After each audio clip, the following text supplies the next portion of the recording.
புரட்சி கலைஞர் கேப்டன் என அழைக்கப்படக்கூடிய விஜயகாந்த் அவர்கள் மரணமடைந்தார் என்ற செய்தி ஏற்றுக்கொள்ள முடியாத பேரிழப்பாக இருக்கிறது. இதில் பெரிதும் துயரத்தில் ஆழ்ந்திருப்பது திரையுலகம். நம்முடைய தயாரிப்பாளர் காஜா மொய்தீன் அவர்கள் இணைந்திருக்கார். சார் வணக்கம். விஜயகாந்த் அவர்கள் இல்லை அப்படின்ற இந்த அதிர்ச்சி பற்றிய உங்களுடைய இரங்கல் என்ன? அவருடனான பழக்கம், அவருடையான நட்பு பற்றிய நினைவலைகளை பகிர்ந்துக்கங்க சார்.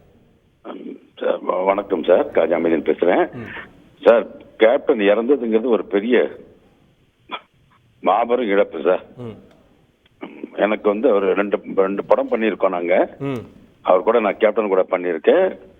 ஒரு தயாரிப்பாளர் நடிகருங்கிறத விட எங்களுக்குள்ள ஒரு சகோதரத்துவம், நட்பு பெரிய லெவல்ல எனக்கு உதவிகள் பண்ணியிருக்காங்க சார்.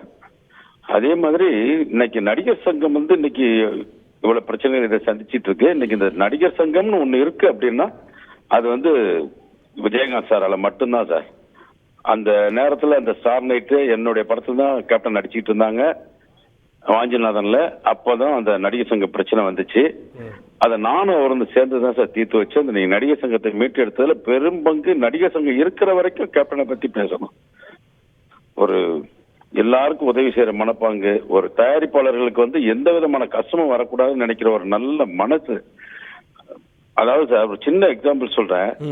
நான் நம்ம படம் ஷூட்டிங்க்கு முதல்ல அப்பதான் கேரவன் அறிமுகப்படுத்துறாங்க. நான் அவரை இம்ப்ரெஸ் பண்றதுக்காக ஒரு கேரவன் வண்டி காலையில ஹையர் பண்ணி அவர் ஷூட்டிங் வர்றாரு. ஃபர்ஸ்ட் டே வந்ததும் சொல்றேன் நான், கேப்டன் இந்த கேரவனுக்கு போய் உட்காருங்க அப்படின்னதும் ஷூட்டிங் பேக்கப்னு சொல்லிட்டாரு சார். நான் பதறி போய் என்னன்னு சொல்லி கேட்கிறேன்.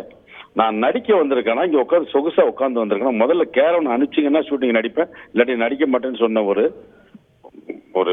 அற்புதமான கலைஞர் சார் கேப்டன் அவர்கள். அவருடைய மறைவு நமக்கு ஈடு இணையே கிடையாதுங்க சார். பெரிய இழப்புங்க சார், பெரிய இழப்புங்க சார்.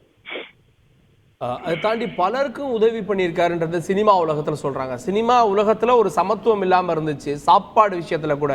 அதை கொண்டு வந்து கேப்டன்றாங்க. அதை பத்தி நினைவு கூர்ந்துங்க. உண்மைங்க சார். அதாவது சார் இப்ப ஷூட்டிங்ல நம்ம பட ஷூட்டிங்ல கூட வந்தாருன்னா காஜா சார் என்ன சாப்பாடு இன்னைக்கும் பாரு இந்த மாதிரி அப்படின்னாக்க எல்லாருக்கும் அதே தானே சார் அப்படிம்பாரு.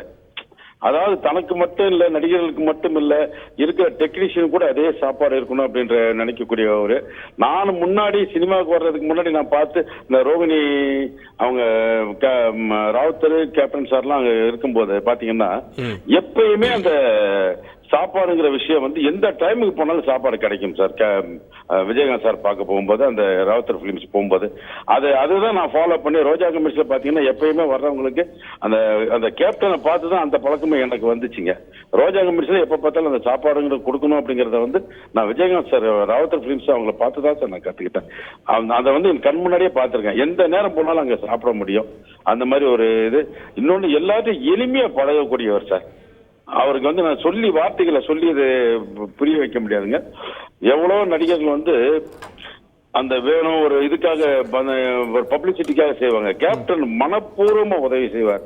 நிறைய பேருக்கு உதவிகள் பண்ணியிருக்காருங்க சார். அவருடைய வார்த்தைகள் எல்லாமே பாத்தீங்கன்னா அடுத்தவங்களுக்கு உதவுறதை பற்றி தான் இருக்கும். அதை ப்ரொடியூசரா எனக்கே நிறைய விஷயங்கள் எனக்கு உதவி இருக்காங்க சார். நீங்க இந்த 2006 உங்களுடைய படம் பேரரசெல்லாம் எடுக்கிறப்போ அவர் அரசியலுக்கு வந்துட்டாரு. ஒரு அரசியல்வாதியாக இருந்துட்டு அந்த படத்துல எப்படி அவர் நடிச்சார் அப்போல்லாம்? சார் அது அந்த டைம்ல பாத்தீங்கன்னா எல்லாருக்கும் தெரியும். எனக்கு அப்ப கொஞ்சம் பிரச்சனையை ஃபேஸ் பண்ணிட்டு இருந்தேன். அப்ப கேப்டன் அதாவதுங்க சார், இப்போ இந்த கேப்டன் இந்த கட்சியை ஆரம்பிக்கும் போது பாத்தீங்கன்னா மலேசியாவில் நாங்க ஸ்டார் நைட் பண்ணும்போது தான் சார் இதை பத்தி நாங்க பேசணும்.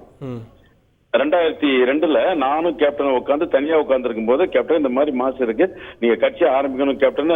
அவர் கட்சி ஆரம்பிக்கிறதுக்கு ஒரு அந்த சுழி போட்டதுல எனக்கும் ஒரு பங்கு இருக்குங்க சார். அதுல அதுக்கப்புறம் அரசியல் முதல் மாநாடு, 2வது மாநாடு எல்லாத்துலயுமே நான் கேப்டன் கூட இருந்திருக்கேன்.